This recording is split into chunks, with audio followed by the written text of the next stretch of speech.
Hi, and welcome to Talking Points with me, Jason S. Bradshaw. It is so great that you're taking time out of your day to watch this episode live, or of course, to catch up on the replay. This week, I've been sharing with you uh, the trends, the customer experience trends that are going to help businesses have breakthrough success in 2024. Now, there are 5 of them. And so far, we've been through 2. Today, we'll get to number 3. The first one was Know Who I Am. Genuinely take the time to show your customers that in small ways and big ways, you know who they are. It starts by using their name and then progresses to customizing the way that we communicate with our customers. Hotels get this right some of the time. Great hotels get it right all of the time. You know, when you have the preferences of which room type you like and where you like to be in the hotel and things like that. Well, the great hotels get it right every time. Most hotels, though, don't. And it's not because their technology doesn't exist. It's because they don't have that intentional focus on delivering a level of service and an experience that demonstrates that they take the time to know who the customer is and they're just not asking questions for the sake of it. Now, in that example, I'm using hotels, but it applies in every single business, right down to the small local store. In fact, if you're a small business, I think you have a competitive advantage over everyone else in your industry because you have the ability to build rapport quickly, one-to-one, with your local customers, something large corporations often struggle with. Now, so trend number 1, we talked about it on day 1, was Know Who I Am. Trend number 2 was all about being easy to do business with. And I shared with you that Amazon is a great example here. They patented the one-click technology where you can buy now and it automatically bills, ships, etc., the item that you're looking at. Now, the challenge I gave to you was based on my own experience.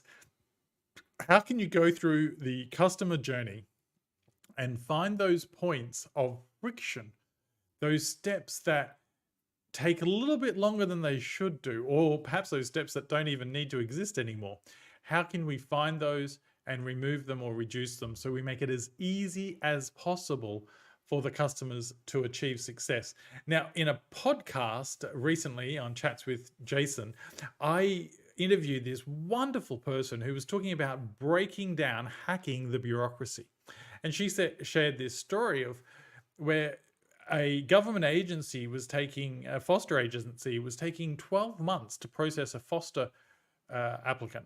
And during it, she stepped through each of the phases of the application. And she got to this point where there was a team member filling out a form and in a carbon form, so it was duplicated, and then posting it to the DMV, so the Department of Motor Vehicles, who then would take a number of months to process it, and then they would send it back in the mail. Now, all of this time was wasted time. The possible foster parents couldn't progress in their application.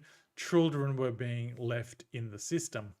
Now, when she got to this team member that was filling out this manual form, she said, "Oh, the DMV, if only they could get with the times and use computers, do it electronically." So she then went to the DMV, found the individual or the department that receives this paper forms, and guess what they said? They said, if only the foster agency could get with the times and use electronic communication. Now, as soon as those two were connected and they moved to electronic communications, because of course they were both using it, what happened? Well, they compressed the time frame of exchanging the essential data from months to moments. And that had a significant difference on the lives of young children in the foster system, so desperately wanting to have a place to call home. Now, that is just one example of how organizations can make it easy for customers to achieve success.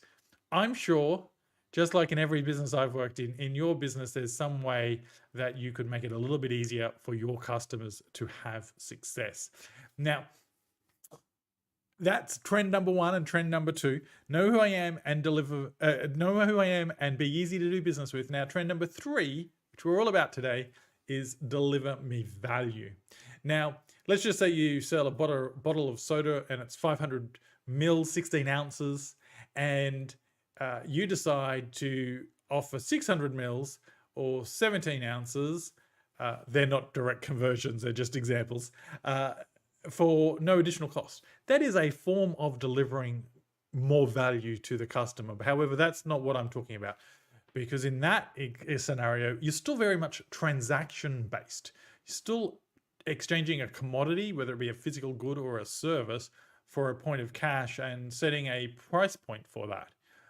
When I say deliver me value, deliver the customer value, I'm talking about maximizing the opportunity for them to enjoy the product or service that they've got from you, maximizing the opportunity for you to build a relationship with your customer, and maximizing the opportunity, therefore, for repeat and referral business. So let's just say you sell motor vehicles, and this is a tip that came from a previous place that I worked. But you buy a motor vehicle, it's the middle of summer, it's 100 degrees out, really, really hot. When you park your car, your steering wheel gets really, really hot.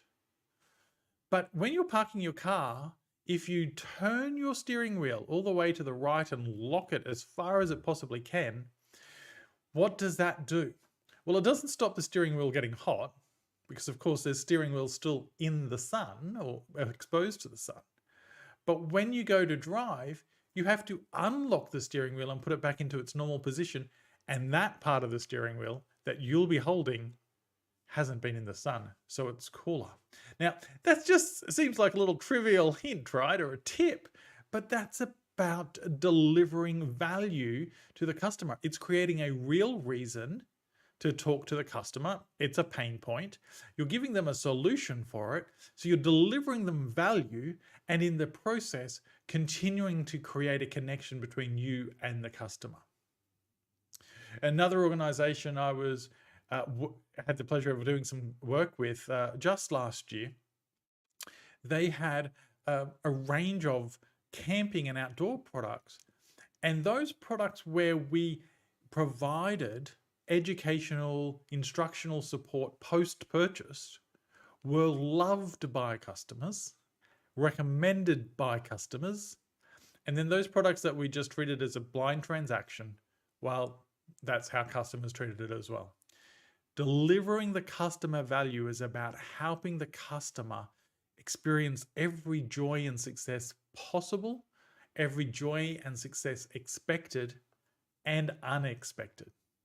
You see, quite often when we buy something, we buy it to solve a problem, but that product or service may actually be able to do more. And if we can help our customers experience that, that is a way of delivering more value to them. So that's trend number three, deliver me value. So number one was know who I am. Number two was be easy. Number three, deliver me value. Tomorrow, I'm going to be dropping trend number 4 and trend number 5, but the only way you'll get to see and hear trend number 5 is to subscribe to my newsletter, Talking Points with Jason. It comes out roughly every fortnight. There's been a few little hiccups here and there, but once a fortnight on average, and it's delivered straight into your inbox. If you go to jasonsbradshaw.com, you can sign up for the newsletter there, or if it's more convenient for you, just follow me on LinkedIn and you can subscribe to the newsletter there. So that's jasonsbradshaw.com or Jason S Bradshaw on LinkedIn, whatever's easiest for you. So until next time we speak, I wish you great success.